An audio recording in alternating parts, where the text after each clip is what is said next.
أشهد أن لا Szanowni Państwo, dziś ważne wideo z ważnymi pytaniami, mianowicie mam 12 pytań do ateistów i żeby było jasne, nie chcę w tym materiale nikogo urazić, nie chcę się przemądrzeć.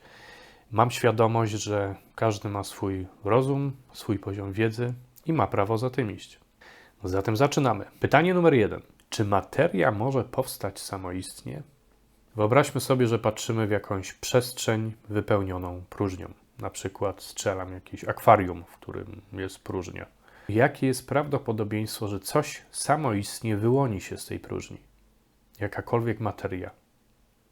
Czy rzeczywiście prawdopodobnym jest to, że stanie się to za 1000 lat, milion, miliard? Oczywiście ktoś mógłby posłużyć się argumentem, że próżnia nie jest zupełną próżnią, bo są w niej nieustanne tak zwane fluktuacje kwantowe. Nawet jeśli przyjmiemy ich istnienie, to wciąż pozostaje pytanie o ich pierwotne źródło, o ich początek, prawda? Czy materia może sama stać się ożywiona i zyskać inteligencję? Czy faktycznie z materii nieożywionej mogą powstać żywe organizmy? Czy ta szklanka albo fotel, na którym siedzę, mogłoby stopniowo stawać się świadome? Czy jest to możliwe? Jest w tym sens? I w końcu być na tyle świadome i inteligentne, co człowiek? Wydaje mi się, że jest to niewyobrażalne i dotyczy to chyba każdej materii. Raczej jest tak, że materia z powodu swojej natury nigdy nie może stać się świadoma. Nie myśli, po prostu. Zatem myślenie, że z bezpostaciowych gazów po jakimś okresie czasu samoistnie wyłania się życie, świadomość, inteligencja, no jest chyba mocno dyskusyjne, prawda?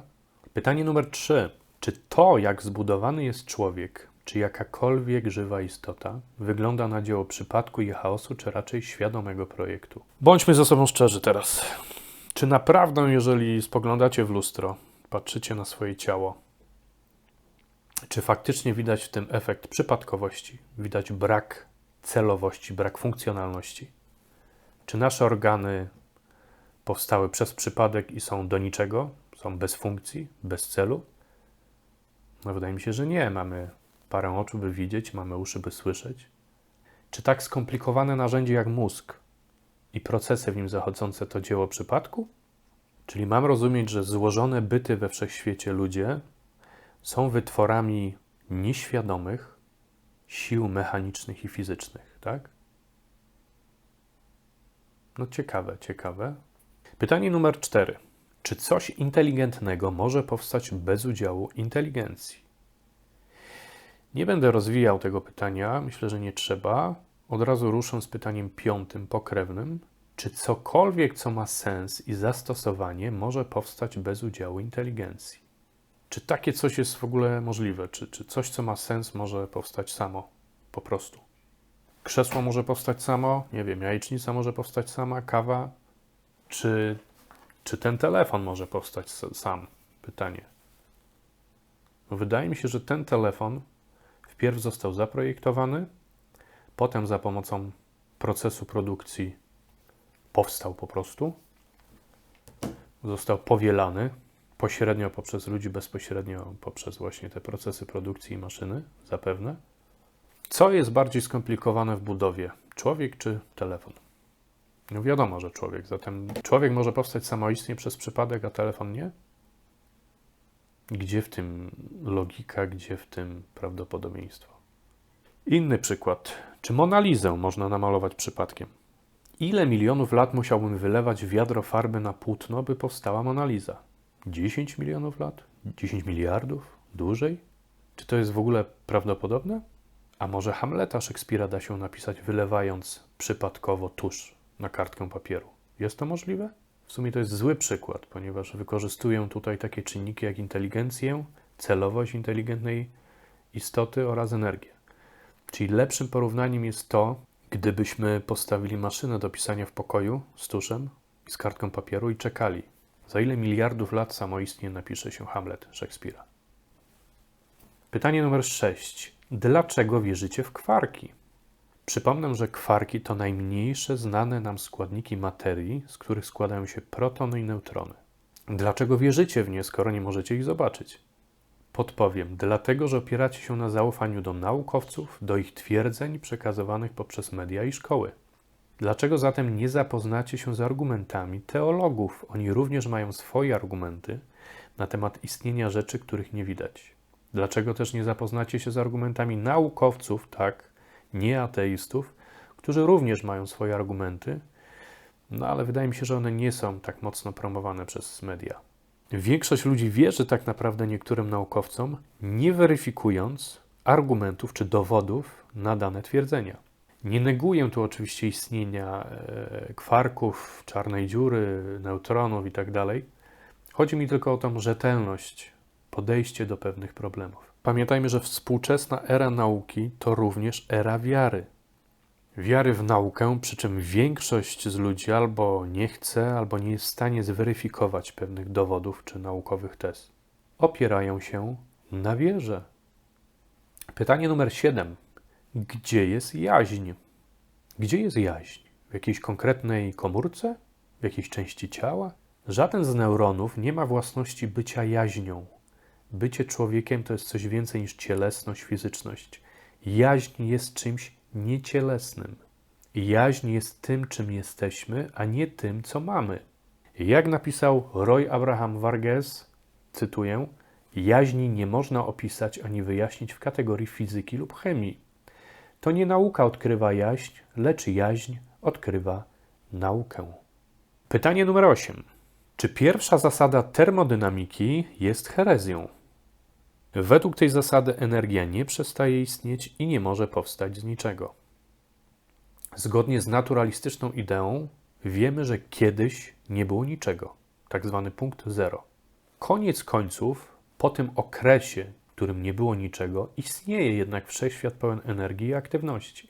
Zatem istnienie wiecznego bytu energetycznego, czytaj Boga, źródła tej pierwszej energii jest całkowicie zgodne z powyższym prawem. Zatem, czy nie wierząc w Boga można w pełni akceptować pierwszą zasadę termodynamiki? Pytanie numer 9. Czy prawa, zasady i procesy mogą powstać samoistnie? Na przykład prawo przyrody. Prawo to można rozumieć jako pewną prawidłowość i symetrię w przyrodzie.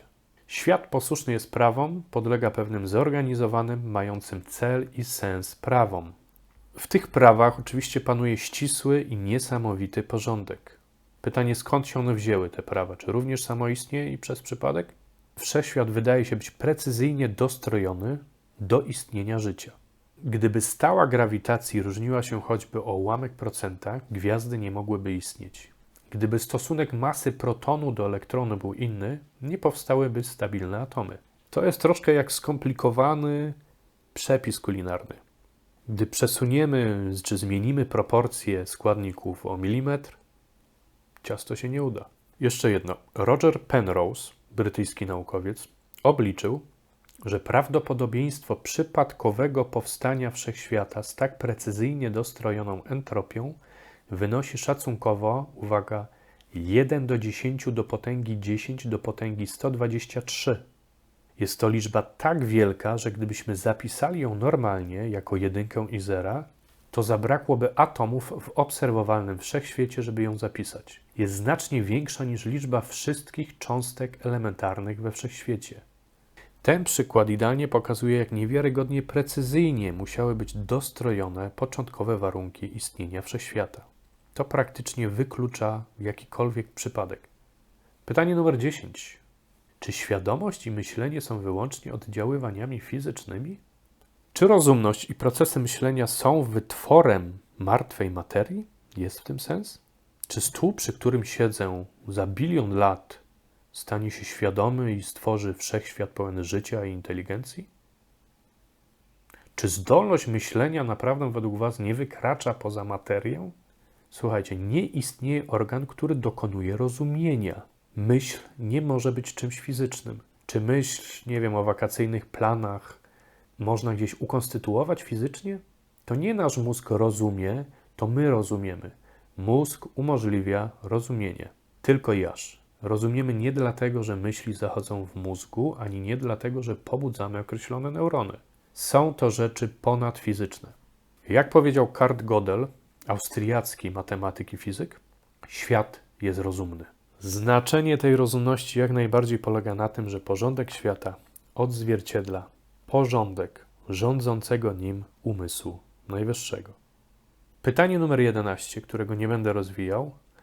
Uwaga, skoro Ziemia i życie na niej powstało bez inteligencji, czy człowiek, jako najbardziej inteligentna istota na Ziemi, nie powinna być zdolna tworzyć o wiele większych, skomplikowanych i doskonalszych rzeczy od Ziemi i wszystkiego, co na niej się znajduje? I pytanie 12, ostatnie. Czy istnieje jakiekolwiek prawo przyrody, które nakazuje materii tworzenie wewnętrznie celowych i rozmnażających się istot? Inaczej mówiąc i rozwijając nieco to pytanie. W jaki sposób wszechświat złożony z nierozumnej materii może tworzyć istoty o zakodowanej budowie chemicznej, które mają wbudowany cel, są zdolne do rozmnażania się i mają rozum? Jak to jest możliwe? Według ateistów ta zakodowana budowa chemiczna, czyli DNA, nie ma swojego kodera. Również powstała samoistnie przez przypadek magicznie. Skupiając się na DNA, jest to najbardziej skomplikowany system przechowywania informacji, jaki znamy. W jednej ludzkiej komórce, słuchajcie, znajduje się około 2 metrów DNA zwiniętego w jądrze o średnicy 1000 razy mniejszej. Proces replikacji DNA ma błąd tylko 1 na miliard par zasad. Mechanizmy naprawy DNA potrafią wykrywać i korygować błędy. Można to porównać do najbardziej zaawansowanego systemu kontroli jakości w fabryce, tyle że działającego na poziomie molekularnym. Tyle, jeśli chodzi o top 12 pytań do ateistów. Jeżeli uważacie, że pominąłem jakieś jeszcze ważne pytania, piszcie w komentarzu. Zachęcam też do merytorycznej, niepozbawionej kultury dyskusji pod materiałem, jeżeli ktoś ma ochotę. I cóż, dziękuję wszystkim, którzy dotrwali do końca tego materiału. Mam nadzieję, że się podobało. Jeżeli tak, to zostawcie łapkę w górę. Subskrybujcie ten kanał i śledźcie kolejne materiały. Żegnam się z Wami. Wszystkiego dobrego.